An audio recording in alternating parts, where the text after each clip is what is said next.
மேடையில் அமர்ந்திருக்கும் அனைவருக்கும் வணக்கம். பத்திரிகை நண்பர்கள், ஊடக நண்பர்கள், இணையதள நண்பர்கள் அனைவருக்கும் வணக்கம். மேடையில் பேசி கைத்தட்டல் வாங்குற அளவுக்கு நான் பெரிய பேச்சாளர் இல்லை, அதனால் தயவு செஞ்சு நீங்களே ஒரு தடவை கைத்தட்டு. இந்த கைத்தட்டல்கள் அனைத்தும் மக்கள் தொடர்பாளன் வின்ஸ்டார் விஜய் அவர்களுக்கு போய் சேரும். இன்னைக்கு முப்பெரும் விழா அப்படின்னு சொல்லியிருந்தாங்க. அந்த முப்பெரும் விழா முப்பெருக்கு அதுக்கு மேலே எப்படி சொல்ல, நப்பெரு அப்பெரு அப்படி எதுவும் சொல்லுவாங்களா என்னன்னு தெரியல. பட் அப்படி சொல்லியிருந்தாக்க அது பேரரசர், கருணாகரன் சார், இப்படி பல விஐபிங்க முன்னாடி நான் பேசுகிறதுக்கு ரொம்ப கொடுத்து வச்சுக்கணும். தயாரிப்பாளர் கருணாகரன் சார் இந்த படத்தில் நடிச்சிருப்பாங்க போல் நான் பார்த்தேன். ஆனால் அதுக்கு முன்னாடி எனக்கு அவர் முகம் வந்து எனக்கு நல்லா பரிச்சயம் ஆயிடுச்சு. எப்படின்னாக்கா அவர் கூட ஒருத்தர் யாரையா கூட்டிகிட்டு வந்துருப்பார். அவர் ஃபுல்லாக கூல்ட்ரிங்க்ஸ் வச்சுருக்காரு, பொண்ணுங்களா பார்த்து கொடுத்துன்னு வந்தார். நானே போய் வாலண்டியாக வேறு பேச்சு வேறு கொடுத்தேன். அப்போ கூட கூல்ட்ரிங்க்ஸ் குடிக்கிறீங்களா தம்பின்னு கேட்கல. கூல்ட்ரிங்க்ஸ் கடை எதுவும் வச்சுருக்கீங்களா அப்படி சார், ஒரே கூல்ட்ரிங்க்ஸாக இருந்துச்சு. கூல் சுரேஷ்க்கு கூல்ட்ரிங்க்ஸ் கொடுக்கல.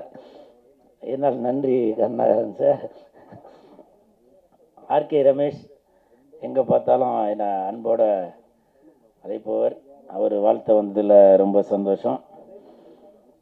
அப்புறம் பாரதி மோகன் சார், ரயிலுக்கு நேரமாச்சு தானே சார், ரயிலுக்கு நேரமாச்சு அந்த படத்தோட இயக்குனர். ஆனால் இன்றைக்கி எதுவும் எனக்கு நேரம் எதுவும் ஆகலை அப்படின்னு சொல்லி உட்காந்து, சார் நீங்கள் முன்னாடி வாங்க சார், முன்னாடி வாங்க சார், வாங்க சார். ஏன்னா எந்த ஒரு நடிகருமே இயக்குனர் இல்லாமல் முன்னுக்கு வரவே முடியாது. வாங்க சார் உட்காருங்க. இப்போ சமீபத்தில் காளிங்கன்னு ஒரு படம் கூட இயக்கியிருந்தார். வாழ்த்துக்கள் சார். அப்புறம் இந்த இனிய மேடையில் சில இடத்துல என்னை மேடை கூப்பிடாமல் கூட விட்டாங்க. டக்குன்னு பிஆர்ஓ கார்த்தி போய் நான் கூல் சுரேஷனை கூப்பிடல அப்படின்னு சொல்லி ஒரு இன்ஃபார்ம் பண்ணிகிட்டு இருந்தார். அவருக்கு என் மனமார்ந்த நன்றி. அப்புறம் பிஆர்ஓ ராமஜெயம், அவருக்கும் என் மனமார்ந்த நன்றி. இப்போ என்னை கூப்பிட்றதுக்கு முன்னாடி கூட ஏதோ ஒரு என்ட்ரி ஒன்று சொன்னீங்க. என்ன சார் சொன்னீங்க sir? PRO sir, Ramajayam sir. ஆனாம்மா என்ன சொல்லி கூப்பிட சொன்னீங்களா?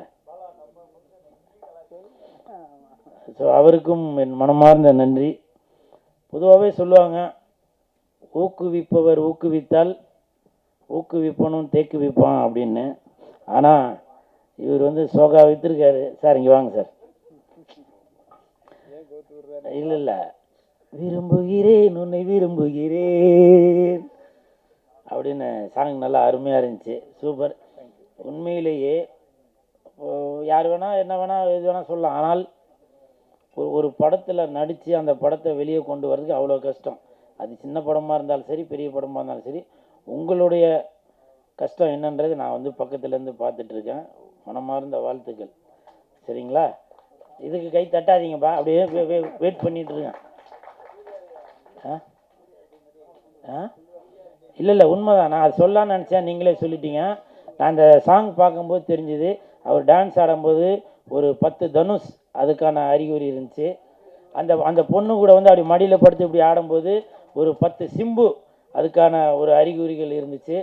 அதே மாதிரி ஒரு ரொமான்ஸ் பண்ணும்போது ஒரு 10 சிவகார்த்திகேயன் அதுக்கான ஒரு அறிகுறி இருந்துச்சு. நீங்கள் வேணால் பாருங்கள், இன்னும் ஒரு வருஷத்தில் இந்த மக்கள் தொடர்பாளன் வின்ஸ்டார் விஜய் அவர்கள் மிகப்பெரிய இடத்துக்கு வருவார். இந்த வின்ஸ்டார் விஜய் இன்னும் ஒரு வருஷத்தில் தளபதி விஜய் அப்படின்னு சொல்கிற அளவுக்கு அடுத்த கட்டத்துக்கு போவீங்க. வாழ்த்துக்கள். உடனே கட்சி ஆரம்பிச்சிடன்னு சொல்லுவீங்களா? அரசியல் ஒரு சாக்கடை, விட மாட்டேன். அது என்னப்பா இவ்வளோ ரகசியமாக வந்து சொல்லிட்டு போகிறீங்க?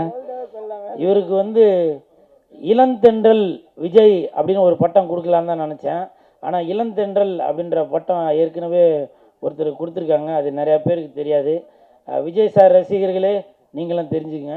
இப்போ எல்லோரும் நினச்சிட்ருக்கீங்க இளைய தளபதி அப்படின்னாக்க விஜய் சார் அப்படின்னு. ஆனால் அதுக்கு முன்னாடியே இளம் தென்றல் அப்படின்னு சொல்லி விஜய் சாருக்கு அந்த ஒரு பேர் உண்டு. அந்த படத்தோட பேர் வசந்த வாசல். வசந்த வாசல் படத்தில் இளந்தென்றல் விஜய் அப்படின்னு சொல்லி தான் அந்த பேரே போடுவாங்க. அதுக்கப்புறம் தான் இளைய தளபதி, இப்போ தளபதி அப்படின்னு சொல்லி வந்திருக்காங்க. ஸோ விஜய் சாரோட ரசிகர்கள் தெரியாதவங்க தெரிஞ்சுங்க. ஏன்னா நம்ம விஜய் சாருக்கு இப்போ எல்லோரும் நம்ம சப்போர்ட் பண்ணிட்டு வரோம். பட் விஜய் சாரோட வரலாறையும் எல்லாம் தெரிஞ்சுக்கணும் இல்லையா? ஸோ அந்த ஒரு எண்ணத்தில் தான் சொல்கிறேன் நான். ஸோ இந்த ஹோல் டீமுக்கும் என் மனமார்ந்த வாழ்த்துக்கள். பாக்கியம் சினிமாஸ், இந்த பாக்கியம் சினிமாஸில் 14ஆம் ஆண்டு விழா, இந்த நிகழ்ச்சியில் கலந்துக்கிறதுல ரொம்ப சந்தோஷம். இன்றைக்கி சிறப்பு விருந்தினராக வந்திருக்கும் பேரரசர், அவங்க எவ்வளோ பிஸியாக இருந்தாலும் சரி ஃபஸ்ட்டு சினிமாவுக்கு தான் ஃபஸ்ட்டு ப்ரிஃபரன்ஸ் கொடுப்பாங்க. சார் தட்டுங்க தட்டுங்க. ஏன்னா உடல் பொருள் ஆவி அனைத்துமே பேரரசர் சார் சினிமாவுக்கு தான் ஒப்படைச்சிருக்கிறாரு. ஏன்னா நான் அவர் கூட தொடர்ந்து ஒரு 15 வருடமாக பயணித்து வருவோம், அதனால் எனக்கு தெரியும். இப்போ இங்கே கூட பார்த்தீங்கன்னாக்கா குத்து விளக்கு ஏற்றும் போது அவங்க எல்லாரும் சொல்லிட்டு இருந்தாங்க, சார் சார் மேலே பாருங்கள் சார், மேலே பாருங்கள் சார் அப்படின்னு. சார் இது வரைக்கும் எவ்வளோ குடும்பங்களுக்கு விளக்கேற்றி வச்சுருப்பார், எத்தனை சினிமா நிகழ்ச்சிகளுக்கு விளக்கேற்றி வச்சுருப்பார். அதனால் முதல்ல அந்த விளக்கை பற்ற வச்சுட்டு அதுக்கப்புறம் ஒரு போஸ் கொடுத்தார். ஏன்னா இப்போ நீங்கள் சொல்கிற மாதிரி மேலே பாருங்கள், மேலே இங்கே விளக்கும் பற்ற வைக்க முடியாது, உங்களுக்கும் போஸ் கொடுக்க முடியாது. ஸோ அப்படி எல்லாமே சகலமும் தெரிந்தவர் தான் பேரரசர் சார் அவர்கள். அதனால் அவருக்கு நம்ம சொல்லி தெரிய வைக்கணும் அப்படின்றதில்ல. அப்புறம் இன்னொரு பேரரசர் சார்ன்றதுனால இது சொல்லலாமான்னு தெரியல, ஒரு மன வருத்தம். சமீபத்தில் சார் பேசும்போது, சார் சார் சீக்கிரம் பேசுங்க சீக்கிரம் பேசுங்க அப்படின்னு.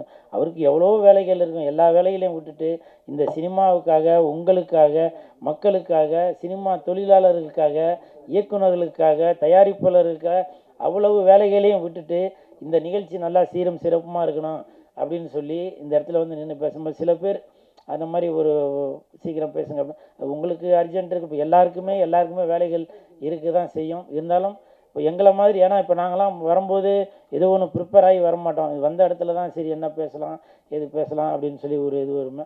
அதனால் சாரோட சார்பாக இதை நான் இந்த ஒரு சின்ன ஒரு வேண்டுகோளாக வைத்துக்கொள்கிறேன்.